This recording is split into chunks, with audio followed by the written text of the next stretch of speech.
الحمد لله وكفى والصلاة والسلام على سيد الرسل وخاتم الأنبياء وعلى آله وأصحابه الذين أوفوا عهدا الذين هم خلاصة العرب العرباء وخير الخلائق بعد الأنبياء. أما بعد فأعوذ بالله من الشيطان الرجيم. بسم الله الرحمن الرحيم. ثم أورثنا الكتاب الذين اصطفينا من عبادنا فمنهم ظالم لنفسه ومنهم مقتصد ومنهم سابق بالخيرات بإذن الله ذلك هو الفضل الكبير. قال النبي صلى الله عليه وسلم اللهم اجعل لي من الذين إذا أحسنوا استبشروا وإذا أساءوا استغفروا. صدق الله العظيم وصدق رسوله النبي الأمي الكريم ونحن على ذلك لمن الشاهدين والشاكرين والحمد لله رب العالمين. 22واں پارہ سورہ فاطر کی ایک آیت کریمہ تلاوت کی ہے اور جناب نبی پاک صلی اللہ علیہ وسلم کا ایک دعائیہ جملہ تلاوت کیا ہے جس کو ابن ماجہ نے روایت کیا ہے. آیت کریمہ کا مفہوم یہ ہے، اللہ رب العزت فرماتے ہیں ثم اورثنا الکتاب الذی نصطفینا من عبادنا. ہم نے اپنی اس کتاب قرآن مجید کو اپنے بندوں میں سے خاص بندوں کو وارث بنایا ہے. ثم اصطفینا من عبادنا. ہم نے اپنی اس کتاب قرآن مجید کو اپنے خاص بندوں کو وارث بنایا ہے. بس بعض نے قدر نہیں کی. فمنہم ظالم لنفسی. بعضوں نے اپنے اوپر ظلم کیا ہے. ومنہم مقتصد. اور دوسرے بعض ایسے ہیں کہ جو میانہ روی اختیار کرتے ہیں. ومنہم سابق بالخیرات. اور کچھ ایسے امتی ہیں جو نیکیوں میں سبقت لے گئے ہیں اللہ کے حکم سے. ذالک هو الفضل الکبیر. یہ بڑی کامیابی ہے جو نیکیوں میں سبقت لے گئے. فرمایا من سبق فی الدنیا الی الخیرات فهو السابق فی الآخرۃ الی الجنات. جو شخص دنیا میں نیکیوں میں مسابقت کرتا رہا، کوشش کرتا رہا، زیادہ زیادہ نیکیاں بنانے کی کوشش کرتا رہا دنیا میں، فَهُوَ السَّابِقُ فِي الْآخِرَةِ إِلَى الْجَنَّاتِ. اس کو جنت میں داخلے کے لحاظ سے جلدی کیا جائے گا. جیسے دنیا میں نیکی میں یہ جلدی تھا، زیادہ نیکیاں کرنے کی کوشش کرتا تھا. اس کی آسان مثال یہ ہے مسابقت، نیکی میں مسابقت کی، کہ جب آپ کو حرم شریف میں، بڑے حرم میں حتیم میں نفل کا موقع مل جائے تو آپ کوشش کریں 2 کے بجائے فوجی دیکھ تو نہیں رہا 2 اور پڑھ لیتے ہیں، پھر 2 اور پڑھ لیتے ہیں. یہ مسابقت ہے. مدینہ منورہ میں آپ کو جب ریاض الجنہ میں موقع ملتا ہے تو آپ کوشش کرتے ہیں زیادہ سے زیادہ ہو. یہی بات رمضان کی دعاؤں میں وغیرہ، یہ مسابقت فی الخیرات. قرآن مجید نے دوسرے پارے میں بھی یہ فرمایا فاستبقوا الخیرات اینما تکونوا یوجہکم اللہ. آپ جہاں کہیں بھی ہیں نا، نیکیوں میں آگے بڑھیں. نیکی میں آگے بڑھنے کے لیے مسجد ہونا ضروری نہیں ہے، بیت اللہ، حرم شریف، مسجد نبی ہونا ضروری نہیں ہے. آپ سفر میں ہیں، راستے میں ہیں، دکان میں ہیں، دفتر میں ہیں، آپ ہر چیز کو سوچیں گے نا اگر کہ وہ آپ شریعت کی پیروی میں جا رہے ہیں تو وہ یہ سب نیکی ہے.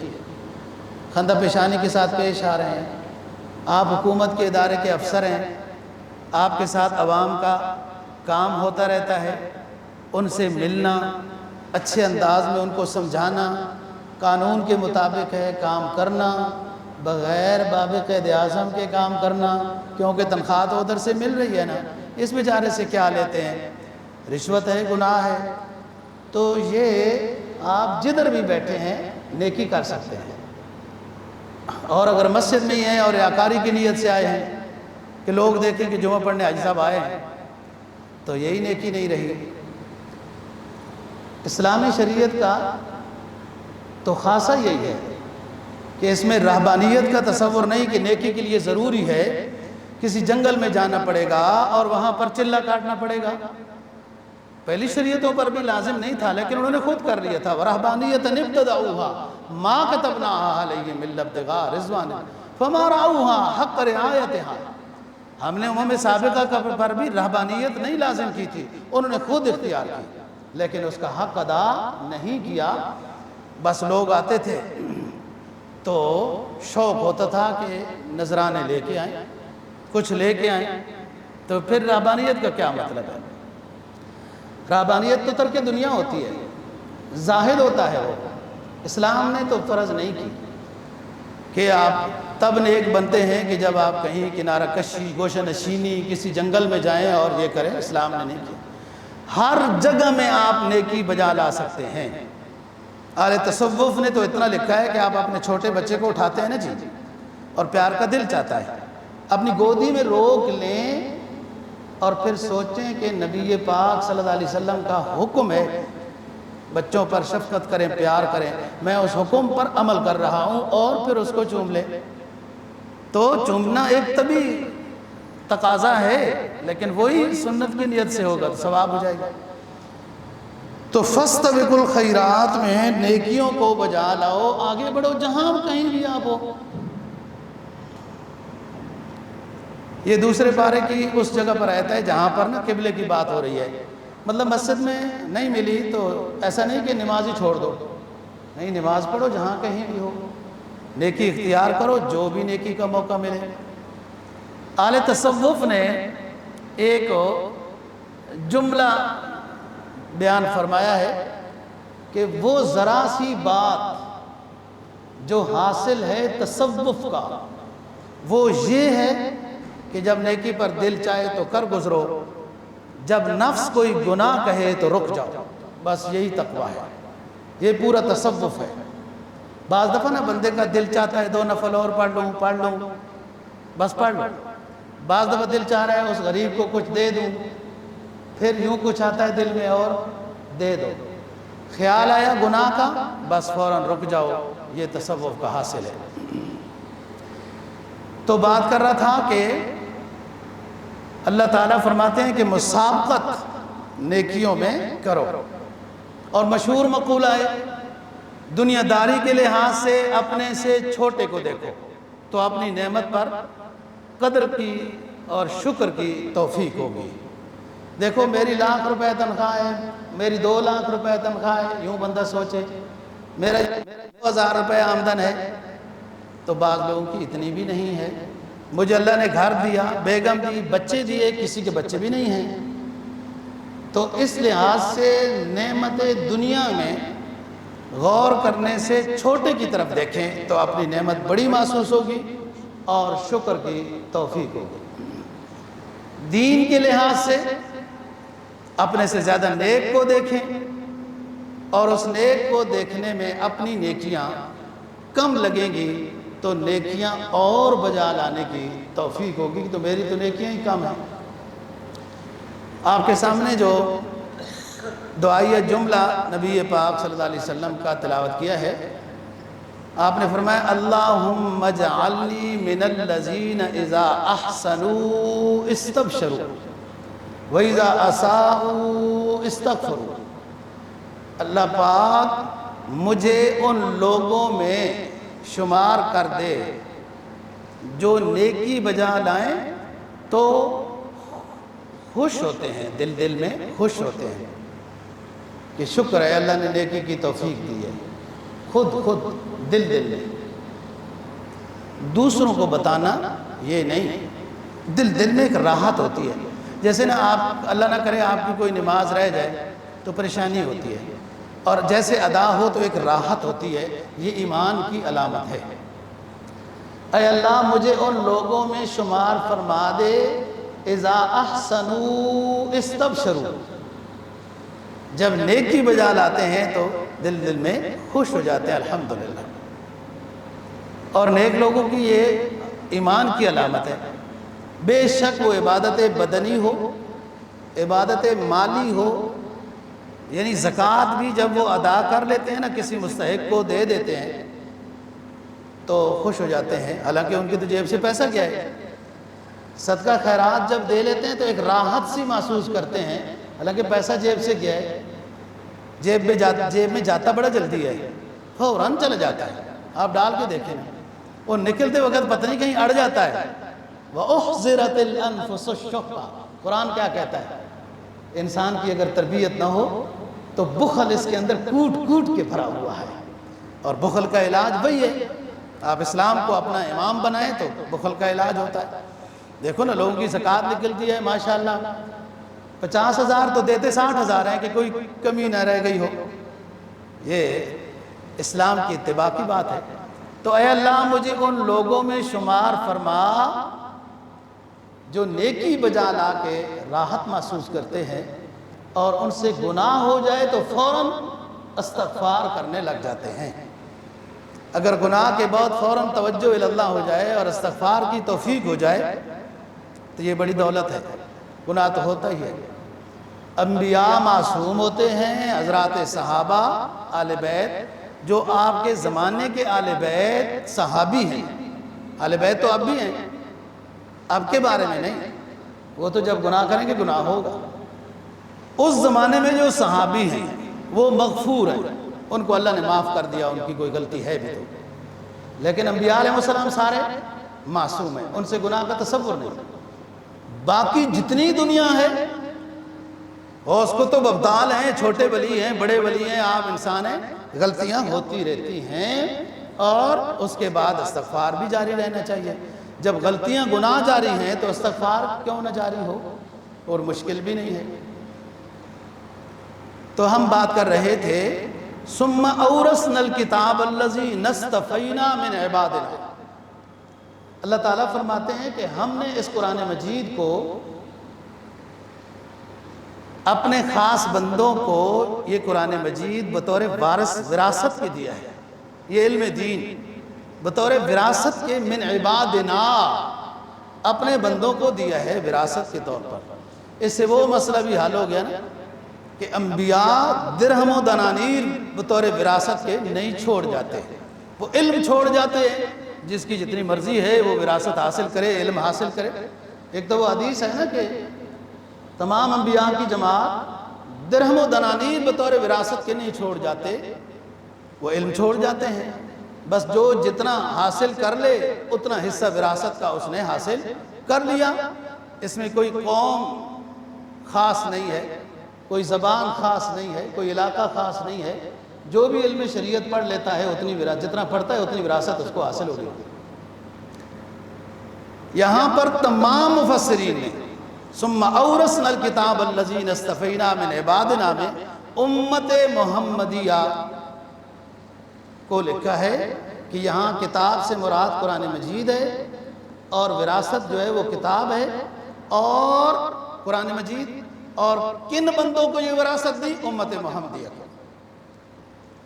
اب طبقے بن گئے، صحابہ میں طبقے نہیں تھے، سارے صحابہ رضی اللہ عنہ، کوئی تھوڑا کوئی زیادہ، وہ عالم تھے۔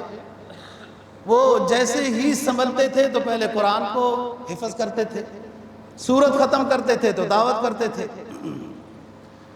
اور دیگر کام بھی ان کے تھے، کھیتی باڑی بھی تھی، کاروبار بھی تھا، جہاد بھی کرتے تھے، پورا مدینہ خالی ہو جاتا تھا جہاد کے لیے۔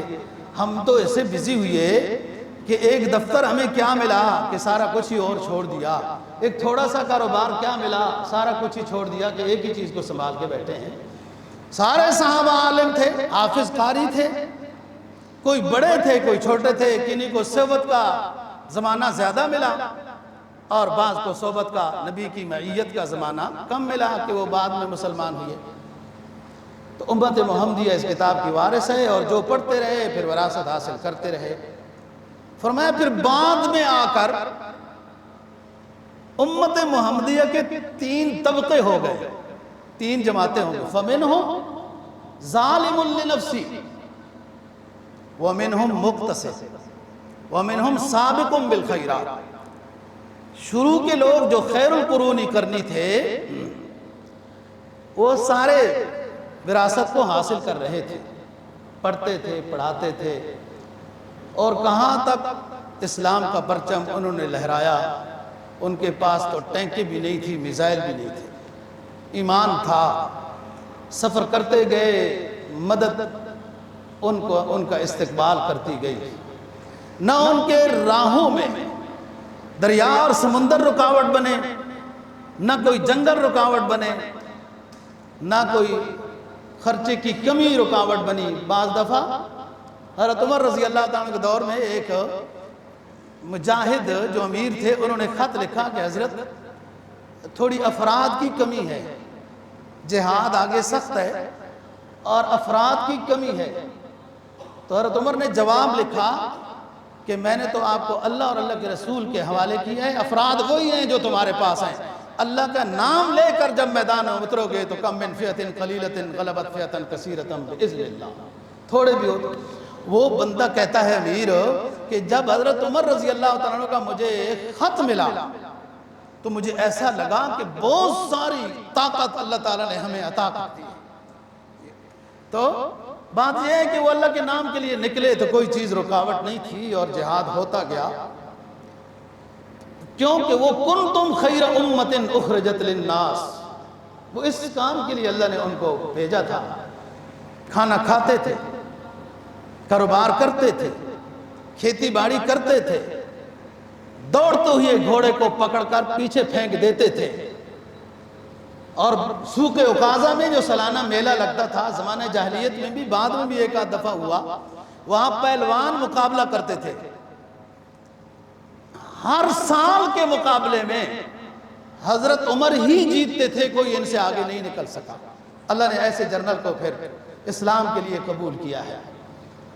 تو بات یہ دوستو، بعد میں لوگوں کے 3 طبقے بن گئے۔ فَمِنْهُمْ ظَالِمٌ لِنَفْسِهِ، ایک امت محمدیہ کی جماعت ایسی ہوئی جو اپنے اوپر ظلم کرنے لگے۔ کیا ظلم؟ اپنے اوپر ظلم، کہ اسلام کے فرائض اور واجبات میں بھی کوتاہی کرنے لگے، ادائیگی میں کمزور ہو گئے، کبھی نماز پڑھ لی، کبھی نہ پڑھی، کبھی فلاں۔ میں نے دیہات میں اپنے ایک رشتہ دار کو کہا آپ نماز تو پڑھتے ہو، پابندی نہیں کرتے۔ پابندی ضروری ہے، کہتا ہے جب باجرہ اور مکئی پتلا پتلا ہو تو موٹا ڈنڈا ہوتا ہے۔ باجرہ جانتے ہو، مکئی جانتے ہو، اس کو جب کاشت کیا جائے نا تو پتلا پتلا ہو تو اس کا ڈنڈا موٹا ہوتا ہے، چھلی بڑی ہوتی ہے۔ تو پتلی پتلی نماز زیادہ وزنی اور موٹی بنتی ہے۔ دیکھو دلیل ان کے پاس ہے۔ شیطان دیہاتوں میں بھی لوگوں کو دلیل سکھا دیتا ہے۔ میں نے کہا یہ اوپر انبیاء اور صحابہ جو پابندی کرتے رہے نماز کے، ان کے ڈنڈے سارے پتلے رہ گئے، تو ڈنڈے موٹے کرنے لگ گیا۔ جہالت ہے، اسلام نہیں سیکھا۔ فَمِنْهُمْ ظَالِمٌ لِنَفْسِهِ، بعض تو ایسے لوگ ہیں جو اپنے اوپر ظلم کرنے والے۔ امت محمدیہ کے بعد میں خیر القرون کے بعد 3 طبقے ہو گئے۔ ایک طبقہ اپنے اوپر ظلم کرنے لگا، یعنی فرائض اور واجبات کو ادا صحیح نہیں کرتا تھا اور گناہوں کا ارتکاب کرتا تھا۔ نماز نہ پڑھنا ہی گناہ کبیرہ ہے، مزید بھی وہ شراب کباب اس طرح کے گناہوں میں یہ طبقہ ملوث ہوا، اس نے اپنے اوپر ظلم کیا۔ وَمِنْهُمْ مُقْتَصِدٌ، امت محمدیہ کا بعد میں ایک ایسا طبقہ آیا کہ جو میانہ روی اختیار کرتا تھا، فرائض کو تو نہیں چھوڑتا تھا، فرائض واجبات کو ادا کرتا تھا، محرمات جو بڑے گناہ کبیرہ ہیں ان سے بھی یہ طبقہ بچتا تھا لیکن چھوٹے موٹے گناہ کرتا رہتا تھا۔ یہ درمیانہ روی ہے۔ غنیمت ہے آج کل کے دور میں اس طبقے میں بھی بندہ اللہ پاک داخل کر دے کہ فرائض اور واجبات ادا کرتا رہے اور گناہ کبیرہ سے بچتا رہے۔ اگر وہ نمازی با جماعت تکبیر اولیٰ کے ساتھ پابندی سے ادا کرے نا جی، سارے محرمات چھوٹ جاتے ہیں۔ ان الصلاۃ تنہی عن الفحشاء والمنکر، نماز جب ہماری صحیح ہو جائے گی ہر گناہ چھوٹ جائے گا۔ جب تک صحیح نہیں ہوگی گناہ ہوتے رہیں گے۔ کتنا بہترین فارمولہ ہے کہ بندہ اپنے آپ کو دیکھ لیتا ہے کہ میں نماز کا پابند ہوں یا نہیں، تو پابند بنے۔ پابند کا مطلب کیا ہے؟ نماز با جماعت تکبیر اولیٰ، یہ ہے پابندی۔ پھر اس کے بعد دیکھے کہ میرے سے کوئی گناہ ہو رہے ہیں تو بہت کم رہ گئے ہوں گے، کافی ختم ہو چکے ہوتے ہیں۔ وہ کم اس لیے رہ گئے ہیں کہ نماز ابھی تک پوری طرح صحیح نہیں ہوئی ہے۔ اور تیسرا طبقہ ہے وَمِنْهُمْ سَابِقٌ بِالْخَيْرَاتِ بِإِذْنِ اللَّهِ۔ تیسرا طبقہ شروع سے لے کر قیامت تک کہ کیسا رہے گا کہ وہ مسابقت فی الخیرات، نیکیوں میں آگے بڑھنے کی کوشش کرتا رہے گا بِإِذْنِ اللَّهِ۔ یہاں پر بہت بڑی اصلاح کی بات کر دی ہے، اس لیے کہ ہم جب بھی کبھی کوئی اچھا کام کرتے ہیں تو اپنی طرف منسوب کر دیتے ہیں۔ 2 نفل پڑھے تھے یہ کام ہو گیا، سورہ یاسین کا ختم کرایا تھا تو فلانا کام ہو گیا، میں 2-3 دن سے دعائیں کر رہا تھا میرا کام یہ ہو گیا۔ وہ اس کام کے ہو جانے کو منسوب اپنی طرف کر رہا ہے، یہ غلط ہے۔ یہاں تک وہ قرآن نے کیا کہا؟ تیسرا طبقہ وَمِنْهُمْ سَابِقٌ بِالْخَيْرَاتِ بِإِذْنِ اللَّهِ۔ ایک تو طبقہ وہ ہے جو اپنے اوپر ظلم کرتا ہے، گناہ کرتا ہے۔ دوسرا گناہ بڑے تو نہیں کرتا، چھوٹے کرتا ہے۔ اور تیسرا نیکیوں میں آگے آگے ہے، مکروہات بھی نہیں کرتا، یہ مستحبات پر بھی عمل کرتا ہے۔ یہ مسابقت فی الخیرات ہے بِإِذْنِ اللَّهِ، جو اس کو نیکی کی ہی توفیق ہو گئی اور آگے چلتا گیا، یہ بھی ہمارا حکم ہے بِإِذْنِ اللَّهِ۔ اور فرمایا ذَلِكَ هُوَ الْفَضْلُ الْكَبِيرُ، اگر یہ ملکہ کسی کو نصیب ہو گیا تو بہت بڑی کامیابی ہے، بہت بڑی کامیابی۔ حضرات صحابہ رضی اللہ تعالیٰ عنہ قرآن کی اس آیت سے استدلال کرتے ہیں کہ مسابقت فی الخیرات، خیرات سے مراد یہ صدقہ خیرات صرف دیگ مراد نہیں ہے، نماز، روزہ، حج، زکوٰۃ، صدقہ خیرات، غیبت سے بچنا، بدنظری، سب چیزیں اس میں داخل ہیں خیرات میں۔ حضرات صحابہ رضی اللہ عنہ فرماتے ہیں کہ مسابقت فی الخیرات کا ملکہ، کہ نیکی کا جذبہ ہو، نیکی کی تڑپ ہو، کہ نیکی یہ رہ نہ جائے، یہ اس طرح، یہ نیک کی صحبت سے حاصل ہوتی ہے۔ نیک لوگوں کی صحبت اختیار کریں تو وہ رنگ چڑھے گا اپنے اوپر۔ جیسے اہل دنیا کے پاس چند دن رہیں گے تو وہی رنگ چڑھے گا، اس کے پاس گاڑی اگر 1600 سی سی ہے تو میرے پاس تو پھر 3000 ہونی چاہیے، اس کے پاس بنگلہ کنال کا ہے تو کنال میں تو واک کی جگہ ہی نہیں ہوتی، فارم ہاؤس ہونا چاہیے، اس میں واک تو کر سکتا ہے۔ آج کل کا بے امن دور ہے، ٹھیک ہے اللہ دے تو 10 فارم ہاؤس بنائیں، لیکن اہل دنیا کے پاس بیٹھنے سے دنیا کا رنگ چڑھتا ہے، آدمی اپنی دنیا کو کم سمجھتا ہے، اور بھی ہونا چاہیے۔ لیکن نیک کے پاس بیٹھنے سے اپنی نیکی کم محسوس ہوتی ہے اور مزید نیکیوں میں اضافہ بندہ کرنے لگ جاتا ہے، اور یہی اصل کامیاب ہے۔ باقی تو رہ جائے گا یہاں سب کچھ، جو ساتھ جائے گا وہ ایمان اور عمل صالح ساتھ جائے گا۔ اور ابو دردہ رضی اللہ تعالیٰ عنہ ایک مشہور صحابی ہیں، بڑے اونچے صحابہ میں سے ہیں، مدینہ طیبہ میں اسلام کی خدمت کر رہے تھے۔ حضرت امیر معاویہ نے اپنے دور میں رضی اللہ عنہ ان کو شام میں بلا لیا تھا وغیرہ۔ پھر وہ لوگ ان کے پاس آ کے مدینہ سے ان کے پاس آ کے حدیث سیکھنے آتے تھے، ایک حدیث سیکھ کے پھر چلے جاتے تھے۔ لوگوں میں علم دین حاصل کرنے کا کتنا جذبہ تھا۔ مدینہ سے شام 1 مہینے کا سفر ہے اس زمانے میں، ایک حدیث کسی نے پڑھائی درمیان میں واسطہ تھا ابو دردہ رضی اللہ تعالیٰ عنہ اور پھر رسول پاک صلی اللہ علیہ وسلم۔ وہ بندہ مدینہ سے چلا، ابو دردہ کے دروازے کے باہر کھڑا رہا بیٹھا رہا، کھڑا رہا بیٹھا رہا۔ جب وہ نکلیں گے تو وہ حدیث جو مدینہ میں پڑی تھی، واسطہ تھا ایک درمیان میں، نبی پاک اور میرے درمیان میں ایک واسطہ تھا، وہ واسطہ ختم کرنا ہے۔ تو جب وہ باہر نکلے تو انہوں نے وہ حدیث پھر ان سے سیکھی۔ تو ابو دردہ رضی اللہ تعالیٰ نے کہا کہ ایک اور حدیث بھی پھر سن لو کہ جو شخص علم دین حاصل کرنے کے لیے اتنا سفر کرتا ہے وہ جنت کا راستہ اپنے لیے آسان کر دیتا ہے۔ علم دین تو اونچی چیز ہے لیکن دنیا تخت پر غائب ہے۔ غالب دنیا تخت پر تو یورپ ہے، امریکہ ہے نا جی۔ اس لیے عالم کی قدر نہیں، حافظ کی قدر نہیں، حدیث کی قدر نہیں، قرآن کی قدر نہیں ہے جی۔ تو جو قرآن فرسٹ آتا ہے دنیا میں، کسی پروگرام میں تلاوت میں فرسٹ آتا ہے تو لوگ لاکھوں میں دیتے ہیں، کوئی اتنا بڑا کمال تو نہیں ہے، قرآن ہی پڑھا ہے۔ اور کوئی کھیل میں فرسٹ آتا ہے تو کروڑوں بھی کم ہوتے ہیں۔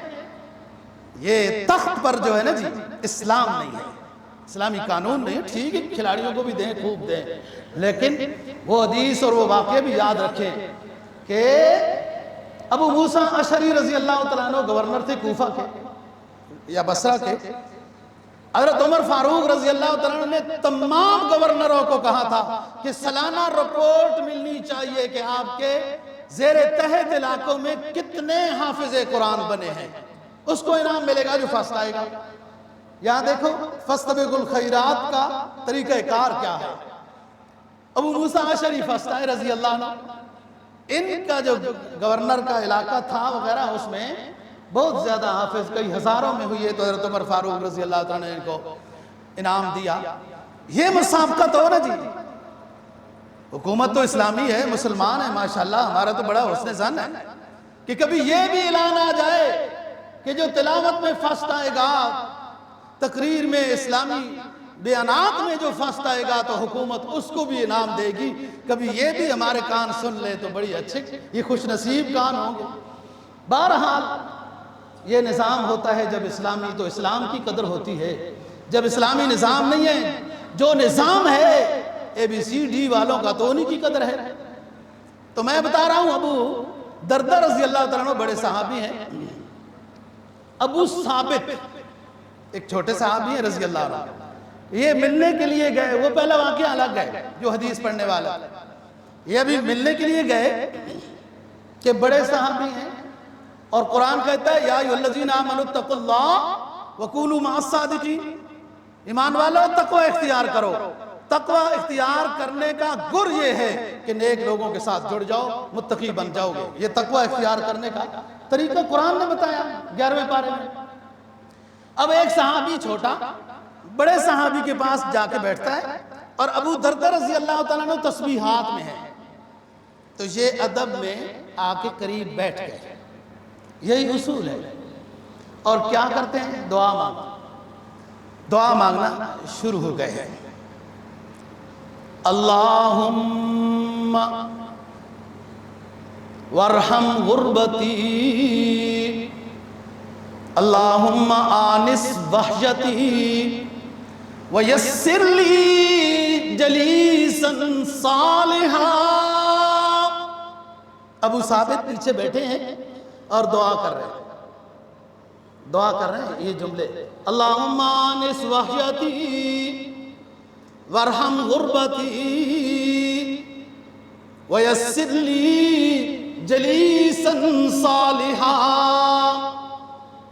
اے اللہ میری وحشت کو دور کر، مجھے ڈر لگا رہتا ہے یہ دور کر، اور میری مسافرت پر رحم کر۔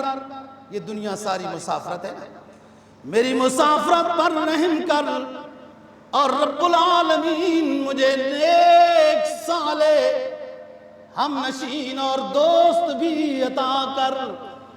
یہ دعا کر رہے ہیں۔ حضرت ابو دردہ رضی اللہ تعالیٰ عنہ نے سن لیا،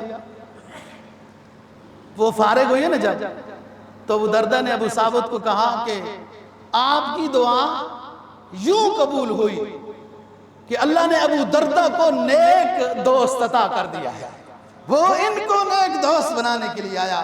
اور یہی ایمان کا خاصہ ہے کہ ہر بندہ جو نیکی میں جتنی ترقی کرتا جاتا ہے وہ اتنی ہی عاجزی کرتا جاتا ہے، اتنی ہی عاجزی کرتا جاتا ہے۔ وہ بڑے صحابی کو ملنے آئے کہ یہ میرا اچھا ہم نشین ہو جائے، اور بڑا صحابی کہہ رہا ہے کہ الحمدللہ مجھے ایک نیک جانشین مل گیا ہے، ہم نشین مل گیا ہے صالح۔ اور یہاں پر کیا ہوتا ہے، آپ ذرا تماشا دیکھو، تھوڑا سا اصلاح کی نیت سے ہے، ہم خود بھی اصلاح کے محتاج ہیں اور کسی کا دل دکھانا نہیں مقصد۔ عالم اگر حق بیان نہ کرے تو خدا کا مجرم ہے، اور حق بیان کرے تو مقتدی ناراض، حکومت ناراض، کیا کرے یہ کدھر جائے بیچارہ۔ اب اینکر بیٹھ گئے ہیں ٹی وی پر، آپ کے دانشور بیٹھ گئے ہیں، میں جانتا ہوں یہ ہو جائے گا، میں جانتا ہوں یہ ہو جائے گا، اور پھر لڑ پڑتے ہیں۔ کیوں؟ ایک کہتا ہے میں بڑا ہوں، دوسرا کہتا ہے میں بڑا ہوں۔ یہ ہے دنیا کی تربیت اور یہ ہے اسلام کی تربیت۔ ادھر آؤ آپ، حضرت عباس رضی اللہ تعالیٰ عنہ آپ کے چچا ہیں، بڑے خوبصورت سے، سرخ رنگ وغیرہ وغیرہ، آپ صلی اللہ علیہ وسلم سے کافی ملتے جلتے تھے، شکلاً داڑھی وغیرہ، قد تھوڑا بڑا تھا۔ ایک مجلس ہے، آپ صلی اللہ علیہ وسلم بھی بیٹھے ہیں، تشریف فرمائے، ایک بندہ آتا ہے حضرت عباس رضی اللہ تعالیٰ عنہ سے پوچھتا ہے۔ حضرت عباس عمر میں آپ صلی اللہ علیہ وسلم سے بڑے ہیں، وہ جانتا ہے، دونوں کو دیکھ رہا ہے۔ تو عباس تو بڑے تھے، لیکن آپ صلی اللہ علیہ وسلم اور حضرت عباس میں عمر میں اس کو کوئی فرق نہیں لگا۔ یہ قدرت کی عطا ہے۔ وہ کہنے لگا حضرت صاحب ہو، آپ چچا ہیں نا سرکار کے؟ جی چچا ہوں۔ آپ بڑے ہیں یا وہ بڑے ہیں؟ اب جواب سننا، یہ آکسفورڈ کے فارغ نہیں تھے، یہ امام الانبیاء صلی اللہ علیہ وسلم کی یونیورسٹی میں سبق پڑھ رہے تھے۔ حضرت عباس نے کیا کہا، انا اسن منہ وہو اکبر منی، عمر میں بڑا میں ہوں، علم و عمل اور مقام میں بڑا میرا بھتیجا ہے۔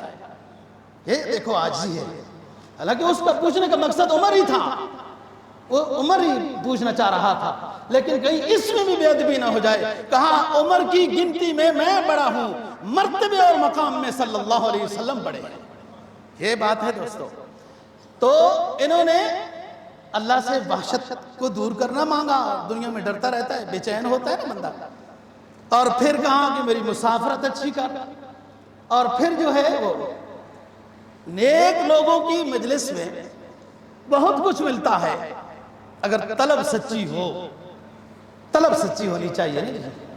طلب سچی نہ ہو تو آپ صلی اللہ علیہ وسلم کی رہائش آپ نے دیکھی ہوئی ہے مدینہ میں، جنہوں نے عمرہ کیا نا جی، وہ آپ صلی اللہ علیہ وسلم کی تقریباً کنال پر کوٹھی ہے، تو اب مکتبہ اسلامی ہے وہاں، اس کے 10 قدم پر ابو جہل کی جگہ پر باتھ روم بنے ہوئے ہیں، کتنا قریب کا پڑوسی ہے۔ طلب سچی نہیں تھی، قرآن سنتا رہتا تھا، بیان باز و نصیحت سنتا رہتا تھا، طلب سچی نہیں تھی، معروف ہو گیا۔ اور جن کی طلب سچی تھی وہ حبشہ سے آئے تو کیا مقام پا گئے، صہیب روم سے آئے تو کیا مقام پا گئے، سلمان فارس سے آئے تو کیا مقام پا گئے تھے، طلب سچی تھی نا۔ طلب سے ڈھونڈتے ڈھونڈتے کئی مذہب بھی سلمان نے اختیار کیے، آخر سرکار اس کو نصیب ہو گئے۔ تو بات یہ دوستو، حضرت ابو دردہ رضی اللہ تعالیٰ عنہ، بس ایک چھوٹا سا ایک، پھر ہمارا ٹائم بھی ختم۔ حضرت عمر فاروق رضی اللہ تعالیٰ عنہ ساتھیوں کو مشورہ نہیں دیتے تھے کہ یورپ فتح کرنا چاہیے، بس جو ہو گیا اس کو مضبوط کرو، ٹھیک ہے۔ حضرت عثمان نے حضرت عمر کی فتوحات میں سب نظام مستحکم کر دیا، بہت سیٹ۔ تو حضرت امیر معاویہ رضی اللہ تعالیٰ عنہ نے پہلے عمر سے پوچھا تھا تو اجازت نہیں ملی، اب پوچھا حضرت عثمان رضی اللہ تعالیٰ سے کہ حضرت یہ روم جو ہے نا مختلف پھیلا ہوا ہے، یہ کسی وقت بھی ہمارے اوپر حملہ کر سکتا ہے، اس کا علاج یہ ہے کہ آپ ہمیں یورپ کا سمندر پار کا جہاد کرنے کی اجازت دیں، کیونکہ یہاں سے جو باغی ہوتا ہے نا وہ جا کے چھپتا ہے سمندر پار اور ہمارے خلاف بغاوت کرتا ہے۔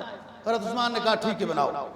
سب سے پہلے اسلامی بحری بیڑا بنانے والے حضرت امیر معاویہ رضی اللہ تعالیٰ، حضرت حکومت چلانے کا ڈھنگ آتا تھا۔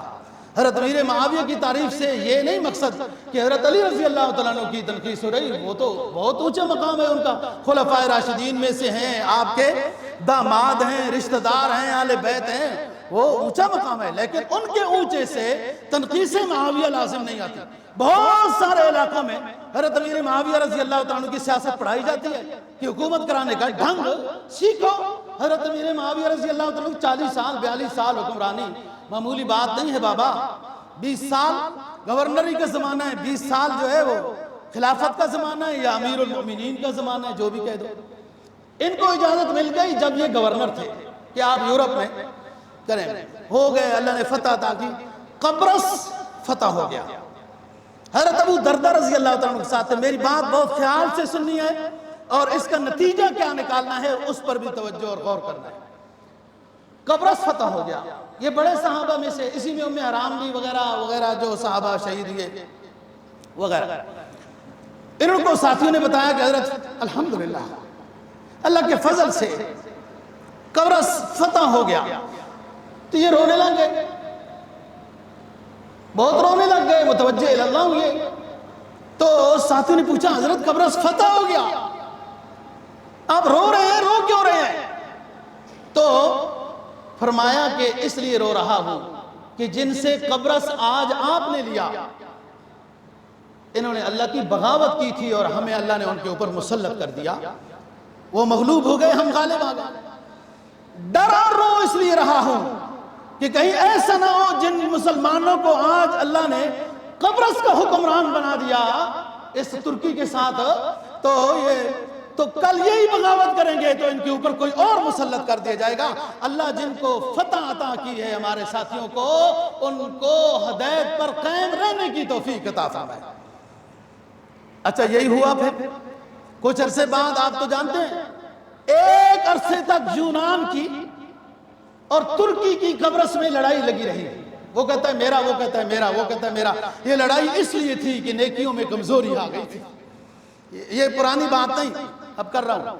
اور پھر اقوام متحدہ درمیان میں آ گیا، تو کہتا ہے آدھا یونان کا قبرص تو آدھا جو ہے وہ ترکی کا، اور اب بھی ترکی کے اس حصے میں جائیں شراب کی اجازت، فلان کی اجازت، فلان کی اجازت، اور یونان میں پھر بھی کوئی کنٹرول ہے، کوئی نظام ہے، اور لوگ کہتے ہیں جناب طیب اردگان نے کمال کر دیا، یہ کمال کر دیا ہے جی۔ سارا فلسطین مسلمان گئے، قبروں کے نظر ہو گئے، اللہ ان کے درجات بلند فرمائے۔ اور طیب صاحب نے ایک انگڑائی بھی نہیں لی، کبھی کبھی انگڑائی لیتے ہیں، جیسے شیر سوتا ہوا جاگتا ہے تو انگڑائی، شیر تو نہیں کہنا چاہیے، مسلمانوں میں اب شیر ہے ہی کوئی نہیں۔ وہ اسد اللہ، حمزہ تو اسد رسولی گئے گزر گئے۔ مسلمانوں میں کوئی بہادر ہوتا، کوئی جذبہ جہاد اور ایمان رکھتا ہوتا تو فلسطینیوں کے اوپر اتنی پریشانیاں نہ آتی۔ تو بات یہ دوستو، خطہ پاک، یہ مملکت خدا داد ارض پاکستان اللہ پاک نے عطا کی ہے، اور ناشکری کی وجہ سے اس میں بھی بے ادبیاں، خرافات، بے حیائیاں، رسم و رواج یہ آ گئے، جبکہ آنا تو اسلام چاہیے تھا، نافذ تو اسلام ہونا چاہیے تھا۔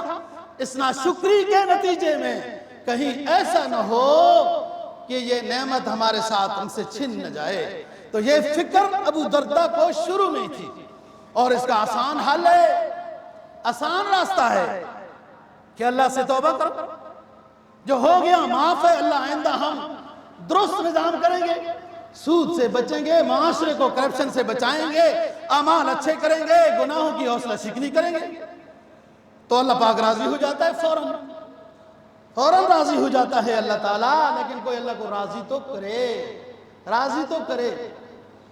مولانا ظفر علی خان نے کیا بات کہی، فرمایا سراپا معصیت میں ہوں، سراپا مغفرت وہ ہے، سراپا معصیت میں ہوں، سراپا مغفرت وہ ہے، خطا کوشی ہے روش میری، خطا پوشی ہے کام ان کا، میں اپنی ماضی پر نظر ڈالتا ہوں تو سارے گناہ نظر آتے ہیں، جب رحم و کرم والی ہستی اور ذات کی طرف دیکھتا ہوں تو گناہ کم لگتے ہیں، وہ بڑا مہربان اور رحم والا ہے، میرے گناہوں کو معاف کر دے گا۔ خطا کوشی ہے روش میری، خطا پوشی ہے کام ان کا۔ میری فطرت میں گناہ ہے، مجھ سے گناہ ہوتے ہیں، اس ذات کا ملکہ یہ ہے، اس کی صفت یہ ہے کہ وہ خطاؤں کو معاف کر دیتا ہے۔ میرا کام یہ ہے میں اس کے در کو نہ چھوڑوں، استغفار کرتا رہوں، ایک دن وہ رحمت کا دروازہ کھول دے گا۔ ادھر وہ در نہ چھوڑیں گے، ادھر میں در نہ چھوڑوں گا۔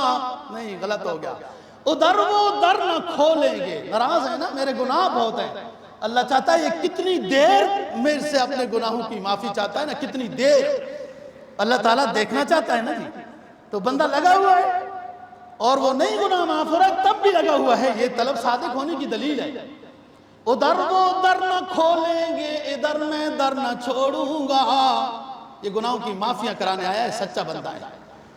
حکومت اپنی اپنی ہے، کہیں ان کی کہیں میری، رحمت کا دروازہ، توبہ کا دروازہ تو کھلا ہوا ہے۔ کب ان کا رحم و کرم میرے شامل حال ہوگا تو میرے گناہ معاف ہو جائیں گے، یہ ان کی مرضی ہے۔ لا یسألو اما یفعلو وہم یسألون کا ملکہ رکھتا ہے، ہم سے ہر چیز کی پوچھ ہوگی، بابو اس سے کوئی پوچھنے والا نہیں ہے، وہی معاف کرنے والا ہے، اسی کے در پہ پڑے رہنے سے کام بنے گا۔ بس حکومت اپنی اپنی ہے، میرا کام یہ ہے کہ اللہ رب العزت کے در کو نہ چھوڑوں، اور ان کی اپنی مرضی ہے کب رحمت شامل حال ہو جائے گی۔ میرا کہنا اور سننا اللہ پاک قبول و منظور فرمائے، اور اسلام اور سمجھ کی توفیق نصیب فرمائے۔ وآخر